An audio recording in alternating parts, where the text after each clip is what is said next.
Et Nina, qui touche McMahon. McMahon? McMahon. Alors, je ne savais pas si c'était McMahon à la française, McMahon. Il n'y a pas de A. Voilà. Merci pour la correction, Madame McMahon. École secondaire Grande-Rivière, commission scolaire des portages de l'Outaouais. Dans ce que j'ai retenu en particulier, c'est une NOX. Beaucoup d'investissements comme bénévole, des centaines d'heures.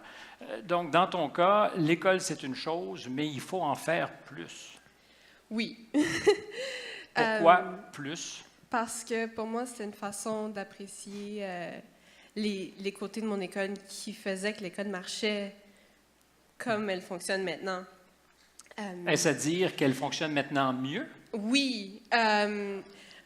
Parce que tu as investi des centaines d'heures dans celle-ci? Non, parce que, spécialement comme les élèves qui ont vécu avant et après de la grève des profs, on se souvient de la période où il n'y avait absolument rien à l'école. Et je pense que cette année-là, j'ai encore plus comme tombé dans mes engagements. Je voulais en faire plus, je voulais remettre des activités en place. Ça n'a pas marché, mais j'ai quand même... C'est vraiment ce moment-là que j'ai trouvé ma motivation pour l'engagement. Au point de consacrer, je pense, 350 heures à la bibliothèque. Tu coordonnes une équipe de bénévoles. Votre bibliothèque doit bien se porter avec cet investissement substantiel? Quand même. Je suis vraiment fière d'eux. Tu as du talent aussi, peut-on dire, artistique?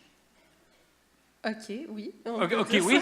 Bien, écoute, je ne sais pas si c'est une légende, mais c'est apparu quelque part dans ton document de candidature. Tu as participé à faire les décors pour des spectacles?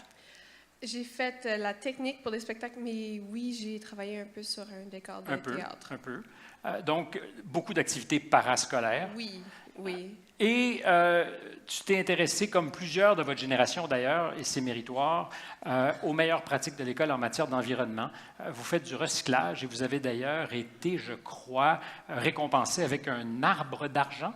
Oui, l'arbre d'argent, c'était la plus haute reconnaissance écologique qu'une école a reçue au Québec. Personne n'a l'arbre d'or encore, j'espère que ça sera nous. Mais est-ce que vous êtes les premiers arbres d'argent?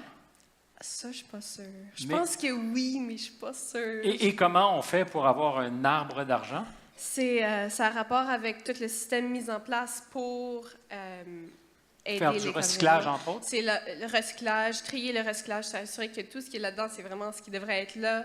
C'est pas gaspiller trop d'eau, ça a rapport avec l'électricité. C'est tout un système. Une espèce d'écosystème dans l'école que vous avez comme balancé, équilibré, et tu as participé directement donc à faire en sorte que l'école soit plus consciente? Oui, avec l'aide de M. Labonté qui s'occupe vraiment de ça à notre école. Il est très, très, très motivé. Est-ce que ça change l'attitude des autres élèves? Est-ce que c'est une façon de faire peut-être de meilleurs éco-citoyens? Je pense que oui. Dans plusieurs cas, ça l'est. C'est sûr qu'il y aura toujours une partie du monde qui va continuer à acheter du porc dans le recyclage. Mais en général, je pense que ça demande aux élèves de remarquer ce qu'ils jettent, comment on devrait s'occuper du recyclage. Mais c'est en étant conscient tôt qu'on change aussi nos comportements. Absolument. Et clairement, tu es très consciente de ton environnement. Je pense que oui, mais... Je ne te demanderai pas ce que tu vas faire quand tu vas être grande, parce que tu es pas mal déjà rendu là, mais que vas-tu faire plus tard? As-tu déjà des ambitions déterminées? Je veux travailler en technique et en décor de scène pour le théâtre et les films. Excellent. Bien, je te souhaite, comme aux autres, la meilleure des chances. Et surtout, on les applaudit.